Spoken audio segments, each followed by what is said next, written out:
और अब आज की बड़ी खबर आपको बता दें, भारत और चीन के बीच एलएसी पर लंबे समय से जारी विवाद खत्म होता नजर आ रहा है। आज राज्यसभा में इस बाबत रक्षा मंत्री राजनाथ सिंह ने ऐलान किया कि पैंगोंग झील के पास विवाद को लेकर भारत और चीन के बीच समझौता हो गया है। दोनों ही देश अपनी अपनी सेनाओं को इस समझौते के तहत पीछे हटाने पर राजी हो गए हैं। राजनाथ सिंह के इस बयान से पहले चीन की ओर से भी बयान जारी किया गया है, जिसमें चीनी सैनिकों के पीछे हटने की बात कही गई थी। एक रिपोर्ट सबसे पहले हम आपको दिखाते हैं। हटाया जाए। चीन अपनी सेना की टुकड़ियों को उत्तरी तट पर फिंगर 8 के पूर्व में रखेगा। वहीं भारत अपनी सेना को फिंगर 3 के पास स्थित अपने अस्थायी बेस मेजर ध्यान सिंह थापा पोस्ट पर रखेगा। इसी तरह की कार्रवाई पैंगोंग के दक्षिणी तट पर भी दोनों देशों की सेनाओं की ओर से किया जाएगा। इसी समझौते के तहत बुधवार से दोनों देशों की सेना पीछे हटने लगी है।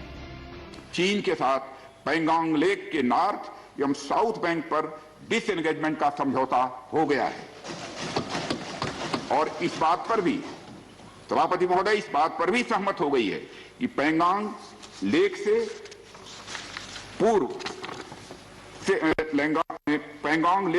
पूर्ण डिसएंगेजमेंट के 48 आवर्स के अंदर सीनियर कमांडर स्तर की बातचीत हो तथा बाकी बचे हुए मुद्दों पर हल निकाला जाए। पैंगोंग लेक एरिया में चीन के साथ डिसएंगेजमेंट का जो समझौता हुआ है उसके अनुसार दोनों पक्ष फॉरवर्ड डिप्लॉयमेंट को phased, coordinated and verified manner में हटाएंगे। चीन अपनी सेना की टुकड़ियों को नॉर्थ बैंक में फिंगर 8 के पूरब की दिशा की तरफ रखेगा और इसी तरह भारत भी अपनी सेना की टुकड़ियों को फिंगर 3 के पास अपने permanent base Dhan Singh Thapa post पर रखेगा। इसी तरह की कार्रवाई साउथ बैंक एरिया में भी दोनों पक्षों द्वारा की जाएगी। ये कदम आपसी समझौते के तहत बढ़ाए जाएंगे तथा जो भी निर्माण आदि दोनों पक्ष द्वारा अप्रैल 2020 से नॉर्थ एंड साउथ बैंक पर किया गया है उन्हें हटा दिया जाएगा और पुरानी स्थिति कायम कर दी जाएगी। सभापति महोदय, यह भी तय हुआ है कि दोनों पक्ष नॉर्थ बैंक पर अपनी सेना की गतिविधियां, जिसमें परंपरागत स्थानों की पेट्रोलिंग भी सम्मिलित है, को अस्थायी रूप से स्थगित रखेंगे। पेट्रोलिंग तभी शुरू की जाएगी जब सेना एवं रणनीतिक स्तर पर यानी डिप्लोमेटिक लेवल पर आगे बातचीत करके समझौता बनेगा। इस समझौते पर कार्रवाई कल से नॉर्थ एंड साउथ बैंक पर प्रारंभ हो गई है। यह उम्मीद है इसके द्वारा पिछले साल के गतिरोध से पहले जैसी स्थिति बहाल हो जाएगी। चीन के साथ जारी विवाद पर बोलते हुए राजनाथ सिंह ने यह भी कहा कि दोनों देशों के बीच सीनियर कमांडर स्तर की 9वें दौर की बातचीत हो चुकी है और ये आगे भी जारी रहेगी। साथ ही रक्षा मंत्री ने यह भी कहा कि हम अपनी 1 इंच जमीन भी किसी को नहीं देंगे। फ्रिक्शन क्षेत्रों में डिसएंगेजमेंट के लिए भारत का यह मत है कि 2020 की फॉरवर्ड डिप्लॉयमेंट जो एक दूसरे के बहुत नजदीक हैं वे दूर हो जाएं और दोनों सेनाएं वापस अपनी अपनी स्थायी या मान्य चौकियों पर वापस लौट गई। सभापति महोदय, बातचीत के लिए हमारी स्ट्रेटेजी तथा अप्रोच माननीय प्रधानमंत्री जी के इस दिशा निर्देश पर आधारित है कि हम अपनी 1 इंच जमीन भी किसी और को नहीं लेने देंगे। सितंबर 2020 से लगातार मिलिट्री एंड डिप्लोमेटिक लेवल पर दोनों पक्षों में कई बार बातचीत हुई है कि इस डिसएंगेजमेंट का म्यूचुअली एक्सेप्टेबल तरीका निकाला जाए। अभी तक सीनियर कमांडर्स के स्तर पर 9 राउंड्स की बातचीत हो चुकी है। राजनयिक स्तर पर भी WMCC यानी working mechanism for consultation and coordination of India China border affair के पर भी बैठकें होती रही हैं। मैं इस सदन को आश्वस्त करना चाहता हूं कि इस बातचीत में हमने कुछ भी खोया नहीं है। सभापति महोदय, वहीं इससे पहले चीन की ओर से भी बयान सामने आया था। चीन के रक्षा मंत्रालय ने आधिकारिक बयान जारी कर कहा था, भारत और चीन के बीच कमांडर लेवल की 9वें दौर की बातचीत में डिसएंगेजमेंट पर सहमति बनी थी। इसके तहत दोनों देशों ने अपने सैनिकों को पैंगोंग, हुनान और नॉर्थ कोस्ट से पीछे हटाना शुरू कर दिया है। दोनों देशों के फ्रंटलाइन सैनिकों का पैंगोंग सो लेक के उत्तर और दक्षिण से सिंक्रोनाइज्ड डिसएंगेजमेंट शुरू हो गया है। बता दें कि भारत और चीन के बीच 24 जनवरी को 9वें राउंड की बातचीत हुई थी। दोनों देशों के बीच कमांडर लेवल की ये बातचीत 15 घंटे तक चली थी। इस बैठक में भारत ने साफ शब्दों में कहा था कि विवाद वाले इलाकों से सैनिक हटाने और तनाव कम करने के प्रोसेस को आगे बढ़ाने की जिम्मेदारी चीन पर है। साथ ही इस दौरान दोनों पक्ष कोर कमांडरों की 10वें दौर की बातचीत जल्द करने पर भी सहमत हुए थे, ताकि सैनिकों की वापसी का काम तेज हो सके। बहरहाल पैंगोंग झील और आसपास के इलाके को रणनीतिक लिहाज से काफी महत्वपूर्ण माना जाता है। ऐसे में अब देखना होगा कि चीन कब तक इस समझौते का पालन करता है, क्योंकि चीन की फितरत धोखेबाजी की है। वक्त बेवक्त चीन सरहद पर अपनी चालबाजी को अंजाम देते रहता है। Bureau report, news 24। आप कहेंगे चीन तो ऐसा कई बार कह चुका है, लेकिन हुआ क्या? इस बार अंतर है। इस बार अंतर यह है कि रक्षा मंत्रालय की तरफ से बयान आया है कि अब सेनाएं पीछे हटाई जाएंगी, चीनी रक्षा मंत्रालय की तरफ से। और आइए अब आपको हम ये भी समझा देते हैं कि एलएसी पर दरअसल एक्चुअल स्थिति थी क्या, ये पोजीशन क्या है जिसको लेकर विवाद था। उसके बाद अब बातचीत, 9वें दौर की जो 15 घंटे लंबी बातचीत हुई, ये ग्राफिक्स के माध्यम से देखिए समझाने की आपको कोशिश करते हैं। दरअसल लद्दाख में भारत और चीन की सीमा यानी लाइन ऑफ एक्चुअल कंट्रोल पर 8 पॉइंट्स है, जैसा कि इसमें आप देख पा रहे हैं। इन्हें फिंगर्स कहा जाता है। चीन पिछले साल पुराने परंपराओं को तोड़ते हुए फिंगर 8 से बढ़कर फिंगर 5 तक पहुंच गया था, 3 स्टेप आगे। लगातार भारत की आपत्तियों के बावजूद चीनी सेना यहां बंकर बना रही थी, रास्ता बनाने में जुटी रही थी, जबकि चीनी सेना को फिंगर 8 से आगे बढ़ना नहीं था। भारतीय सीमा फिंगर 8 तक लगती है, ये भी समझ लीजिए। भारतीय सेना फिंगर 3 पर इस वक्त मौजूद है और फिंगर 8 तक भारतीय फौज की लगातार टुकड़ियां पेट्रोलिंग किया करती थी। फिंगर 3 से फिंगर 8 का इलाका ये बहुत सेंसिटिव जोन माना जाता है और इसलिए भारतीय सेना वहां कभी रुकी नहीं। इसी का फायदा उठाकर चीनी सेना भारतीय सीमा के भीतर घुस आई, घुसपैठ किया।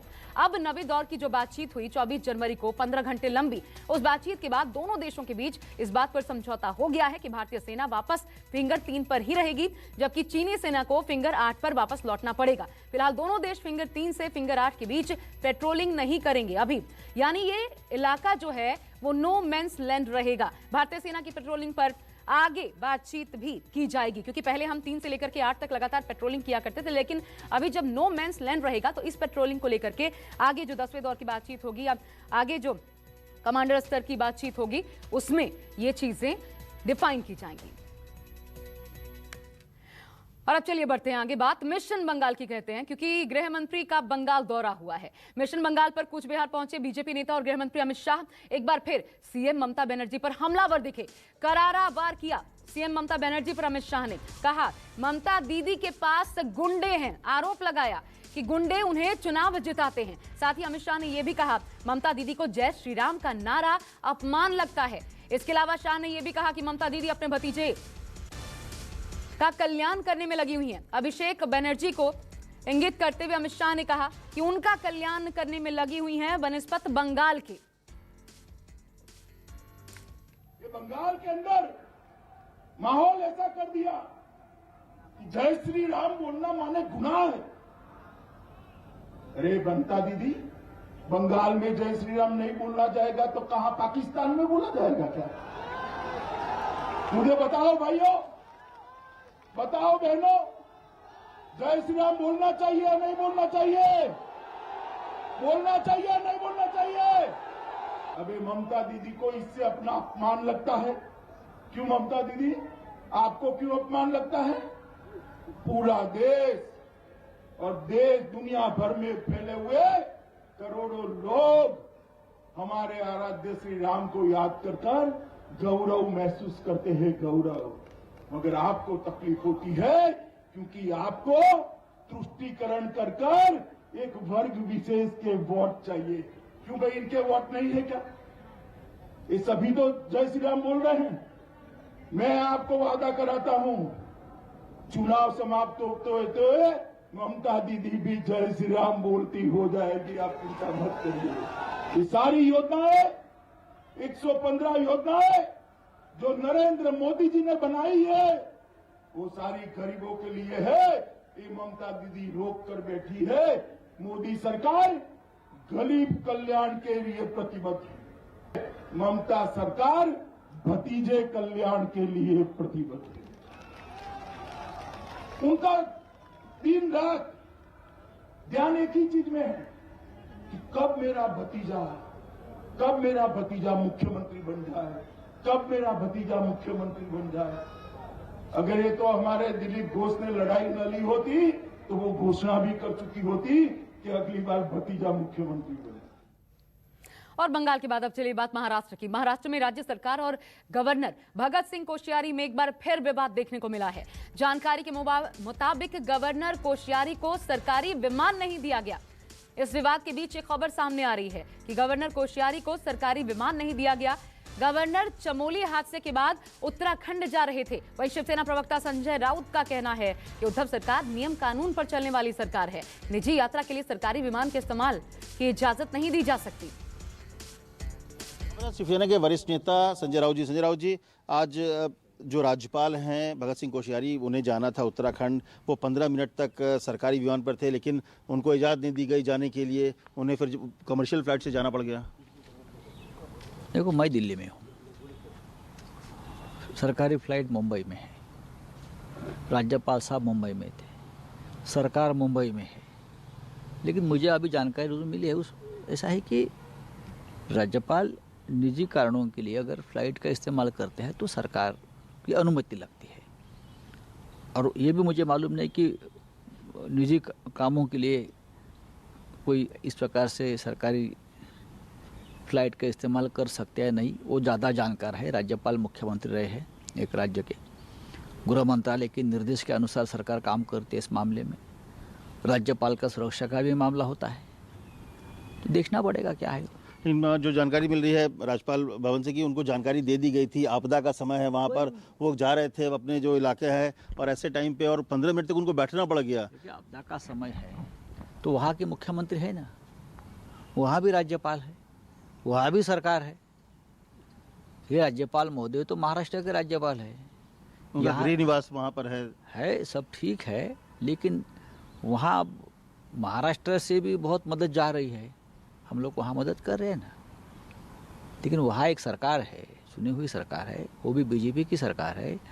वहाँ के मुख्यमंत्री भी बहुत सक्षम और काबिल है, वहाँ के राज्यपाल महोदय बहुत कहा कि राज्यपाल कहीं ना कहीं अपमान हुआ उनका, इस तरह से 15-15 मिनट उनको बैठना पड़ा, वेट करना पड़ा। राज्यपाल का अपमान करने की कोई मंशा ठाकरे सरकार के मन में नहीं है। और उद्धव ठाकरे तो कभी भी किसी भी व्यक्ति, वो नियम कानून का पालन करने वाले व्यक्ति है, नियम नहीं तोड़ेंगे कभी। जो निर्देश इस मामले में केंद्र सरकार से ऑन पेपर जो है उसका पालन उसने किया है। साफ तौर पर कहा कि कोई अपमान की बात नहीं है, नियम कानून की बात है, और नियम कानून का ही फॉलो किया गया है इस पूरे मामले में। कैमरा रफी के साथ अमित कुमार, दिल्ली, न्यूज़ 24। नमस्कार, मैं हूं मानक गुप्ता। अगर आपको हमारा ये वीडियो पसंद आया हो तो इसे लाइक और शेयर जरूर करें, और हाँ, हमें सब्सक्राइब और फॉलो करना ना भूलें ताकि आप देश और दुनिया की कोई खबर मिस ना करें। तो जुड़े रहिए हमारे साथ और देखते रहिए न्यूज़ 24।